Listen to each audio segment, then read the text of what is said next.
Bem-vindo de volta a mais uma aula nesta série da Eclésia, a vida da Igreja dentro do Reino de Deus. Nesta aula nós vamos estar a abordar o tema de lealdade. Como é que nós podemos ser pessoas leais, pessoas fiéis, pessoas comprometidas durante uma longa caminhada neste percurso da fé e da Igreja. Lealdade é um tema que talvez não é muito valorizado aqui na cultura moderna, sendo que a maior parte dos nossos compromissos mais íntimos, que devem ser os mais sérios que nós temos, que é o casamento, a aliança matrimonial, neste momento está a ser tão banalizado em que até 70 ou mais por cento da população portuguesa passa por um divórcio e o seu casamento sofre por um divórcio. Então nós podemos ver que este pacto, esta aliança, este compromisso que um casal faz, que até que a morte nos separa, não é bem assim. É mais, vamos ver o que é que isto dá. Até a primeira dificuldade, vamos ver se nós aguentamos. E esta aliança, que é suposto ser uma aliança eterna, uma aliança inquebrável de um casamento, muitas vezes, maior parte das vezes, é quebrado com muita facilidade. Então nós precisamos de aprender o que é sermos pessoas leais, como é que nós podemos valorizar a lealdade. E nós temos que entender que nós precisamos valorizar alianças e compromissos, que o nosso sim seja sim e o que o nosso não seja não. Então nós precisamos de entender lealdade. Mas nós podemos perguntar, mas eu não sou uma pessoa desleal. Mas nós temos que também entender que há um processo de deslealdade no nosso coração em que pode atacar a nossa vida. Há uma caminhada, há degraus para chegar ao momento de rompimento da aliança, de desvincular de relacionamento, e nós temos que ver que há esse percurso em que, se nós não temos atenção, facilmente nós vamos descer estes degraus para romper a lealdade e separar-nos de pessoas e talvez até de Deus. Então nós vamos analisar agora 12 passos neste percurso de deslealdade. O primeiro passo, que nós podemos até achar que é um passo normal para qualquer pessoa, é um espírito de independência. Ter um espírito independente é quando nós não reconhecemos que nós precisamos de prestar contas, de estar por baixo da autoridade, de estar em ligação com outra pessoa. Nós não queremos fazer a vontade de outra pessoa, nós queremos a nossa vontade em primeiro lugar. Se a vontade do nosso líder ou do nosso cônjuge se alinhar com a nossa vontade, boa, então nós vamos seguir. Se não alinhar, nós somos independentes, nós temos esse espírito de independência em nós, e isso vem com um sentido que nós somos todos iguais. Igualdade é aquela primeira arma que nós vemos que é usada para trazer deslealdade e um rompimento da aliança, rompimento de relacionamentos, em que as pessoas não conseguem honrar as diferenças, honrar uns aos outros, mas está em concorrência, está a tentar safar sozinho, ser independente neste mundo. Nós vimos que Jesus foi contra isso completamente. Mesmo sendo Deus, ele não usou essa posição para impor a sua autoridade, mas ele submeteu-se e serviu, entregando a sua vida para a salvação de todos. Nós temos que honrar as pessoas à nossa volta. Honrar é considerar outra pessoa superior a nós. Superior a nós. Os seus desejos, o seu tempo, a sua vontade é mais importante do que a nossa vontade. Nós vemos em Filipenses 2, versículo 21 e 22, diz que porque todos buscam o que é seu e não o que é de Cristo Jesus, mas bem sabeis qual a sua experiência que serviu comigo no Evangelho como filho ao Pai. Nós vimos que cada pessoa estava a buscar o seu interesse, mas ele estava a exortar aos discípulos para buscar a vontade do Pai. O segundo passo nestes 12 passos é a ambição. O espírito independente gera uma ambição pessoal, em que o líder tem uma diretiva, mas o jovem por baixo, ou alguém por baixo, quer a sua ambição, quer a sua vontade, quer a sua opinião que seja ouvida. E esse demonstra que não há um coração de servo, mas há um coração ambicioso. Em relação ao ministério, tenta buscar a sua própria interesse, o seu próprio ministério, o louvor dos homens. Há um relacionamento de uma pessoa que é uma pessoa ambiciosa. O seu relacionamento com Deus não é um relacionamento muito forte, é um relacionamento bastante fraco até, porque está focado mais na sua própria realização, no seu próprio preenchimento, de que ser agradável ao Senhor. Quando há este foco, há mais o foco de quem está em frente, qual é a audiência que vai ter, em vez de como é que pode estar a ministrar, a servir o povo de Deus e servir a Deus também.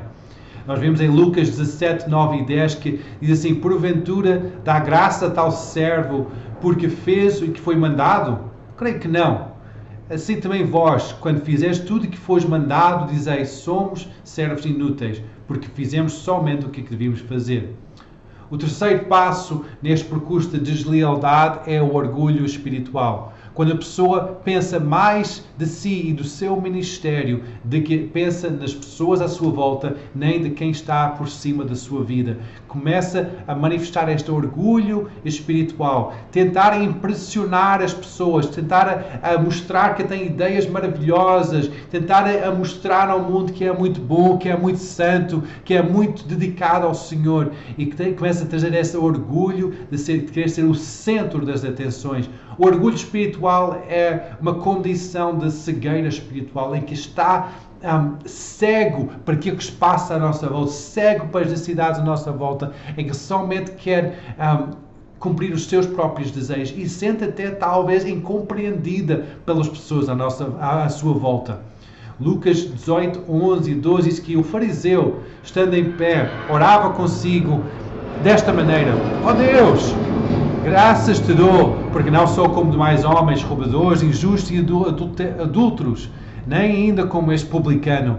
Jejua 2 vezes por semana e dou o meu dízimo por tudo quanto eu possuo. Havia um orgulho grande no coração desse fariseu a demonstrar que não era igual às outras pessoas, mas tinha uma vida mais piedosa, mais santificada ao Senhor. E esse era o seu orgulho. O quarto passo neste caminho de deslealdade é a ofensa. É quando um pastor ou um líder rejeita as ideias do indivíduo. Esta pessoa considera essa rejeição como uma afronta pessoal contra a sua vida. O orgulho espiritual fica ferido. E ele sente que o seu grande ministério e o seu grande sonho, a sua grande revelação foi rejeitado por quem está em liderança. E começa a haver ofensas, começa a haver uma ferida no seu coração. E aquela pessoa que era o seu pastor, o seu mentor, o seu herói da fé, começa a ser visto como obstáculo ao seu próprio ministério. Mateus 18, 21 a 22 diz que então Pedro, aproximando-se, disse: Senhor, até quantas vezes pecará o irmão contra mim e eu lhe perdoarei? Até 7. Jesus respondeu: não te digo até 7, mas até 70 vezes 7. Mais uma vez nós temos que perdoar. A autojustificação é o quinto passo neste percurso de deslealdade, em que, quando não se sente aquele apoio da sua liderança, a pessoa que está neste percurso de deslealdade começa a justificar o seu espírito independente. Começa a estar convencido que existe algo realmente errado com a liderança, começa a discernir, começa a julgar o discernimento espiritual da liderança que está sobre a sua vida e começa a usar as suas ideias como um critério para julgar todas as ideias de liderança. Então começa a pôr tudo em causa, começa a pôr tudo, ver as dificuldades, ver as falhas da liderança em todas as coisas. Sente a necessidade de justificar defensivamente, atacando porque está a ser incompreendido. Tenta ver o que está mal e sente que ele tem o direito de ver isso porque está a ser incompreendido, então eu vou atacar em vez de submeter à liderança. Jó 32:2 diz que acendeu a ira de Eliú, filho de Baraquel, o Buzita, família de Rão, contra Jó, e acendeu a sua ira porque se justificava a si mesmo mais do que a Deus. O sexto passo é o isolamento.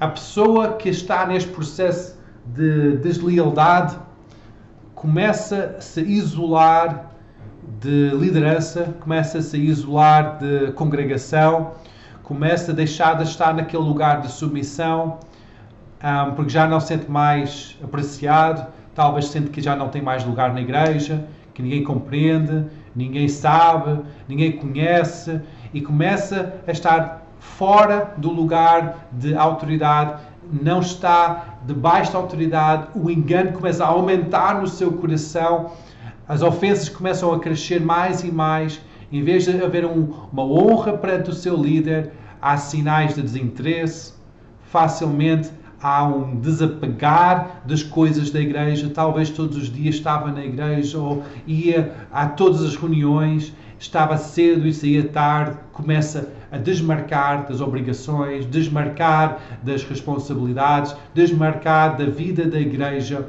desmarcar e até chegar tarde, sair cedo, começa a haver uma deslealdade, um isolamento.